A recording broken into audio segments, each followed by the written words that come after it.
The church, the place where many seek refuge, spiritual growth, and connection with God, can also be the stage for something much more serious and subtle. A fierce spiritual battle that few can see. What would you do if you knew that invisible forces were operating behind the scenes, trying to divert leaders, weaken ministries, and silence the prophetic voice? Well, this is not a conspiracy theory or religious exaggeration. It is a reality that has destroyed entire churches and led many away from faith without them even realizing it. Perhaps you have already felt something strange in some churches, a heavy atmosphere, a lack of spiritual direction, empty messages that only massage the ego but do not transform lives. And it's no coincidence. There are clear signs that principalities and powers are at work within churches, undermining the truth and replacing the genuine gospel with distorted versions. Where money is valued more than faith, status weighs more than humility, and entertainment takes the place of true worship. But here is the big question. How do we identify these signs? How do we know if our church, ministry, or even our spiritual life is under attack? And more importantly, what should we do when this happens? In this study, you will discover the main signs of malignant spiritual influence within churches and how to protect yourself from this invisible war. Because, in the end, ignoring the problem only strengthens the enemy. The question is, are you ready to see what lies behind what many consider normal?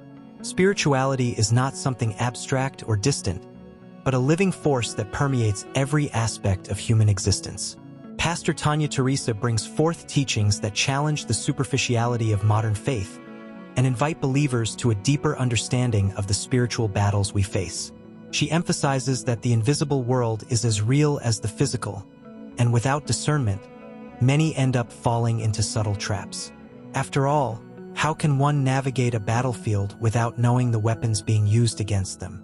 Within this context, spiritual hierarchy becomes a fundamental element. Just as an army has generals and soldiers, the spiritual world also operates under an organized structure.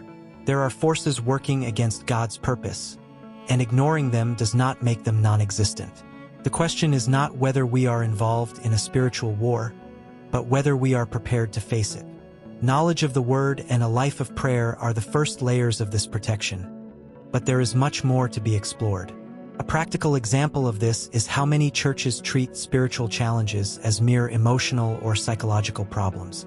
How many times have you heard of someone struggling against an invisible weight, an oppression that seemed impossible to explain? These are signs that something deeper is at play.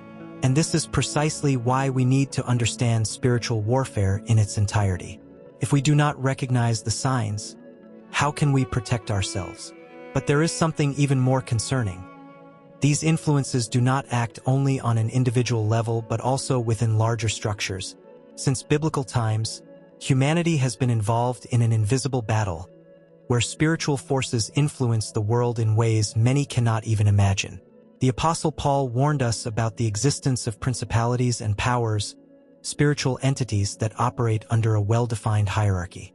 While some angels were created to serve and protect, others rebelled, establishing dominions over nations, cities, and even churches. The problem is that without knowledge, many people live their lives without realizing they are being manipulated by these influences. Think of a place where violence, corruption, or immorality seem uncontrollable. It is not just a social pattern or a coincidence of fate. Behind this, there are spiritual forces working to perpetuate these cycles. The prophet Daniel himself faced spiritual resistance when praying for revelation, and the angel sent to him had to fight against a principality that dominated the region of Persia. This proves that these beings are not mere symbolic figures. They wield real power over territories and structures. But do not be deceived. These forces do not operate only in governmental spheres or large institutions. They also act within churches, influencing leaders, causing divisions, and blinding many to the truth. Have you noticed how some congregations, over time, lose their spiritual fervor, becoming just another religious organization? This does not happen by chance. If we are not vigilant, we risk allowing these forces to shape our beliefs and distort the church's original purpose. This brings us to an even more specific and concerning case: the spirit of Jezebel, The spirit of Jezebel is not just an abstract theological concept. It is a real force that has been working for centuries to silence the prophetic voice and destroy ministries. It does not arrive with explicit violence, but with subtlety, seduction, and manipulation. Just as Jezebel in biblical times persecuted God's prophets and tried to eliminate the truth, this modern influence manifests in churches that reject the move of the Holy Spirit, stifle genuine prophecies, and prefer a diluted gospel that does not confront sin or promote real transformation.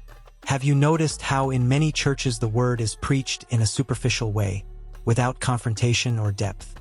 How leaders are discredited when they dare to speak uncomfortable spiritual truths? This does not happen by chance. Jezebel operates behind the scenes, influencing religious structures so that the truth is silenced. This influence not only discredits prophecy but also creates an atmosphere where fear and conformity take over.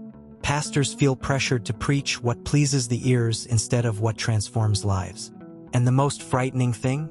This spirit does not only act within churches but also in the surrounding culture. The media ridicules Christian principles, leaders are attacked for defending biblical values, and society leans increasingly towards relativism, which weakens faith. Those who dare to take a stand feel the weight of persecution. But there is something even deeper in this plot. Jezebel does not work alone. When this spirit is present, another almost always accompanies it with a clear objective: to replace true worship with a new god. Money. Money itself is not the problem.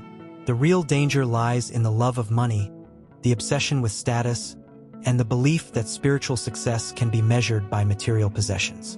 The spirit of mammon works in exactly this way, transforming the church into a business where the pursuit of wealth becomes more important than the pursuit of God.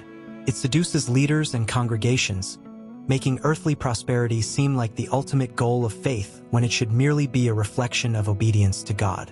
Have you noticed how some churches have grown so much financially that they operate more like companies than communities of faith? The shine of luxurious temples often overshadows the church's true mission: to care for the needy, evangelize, and bring transformation.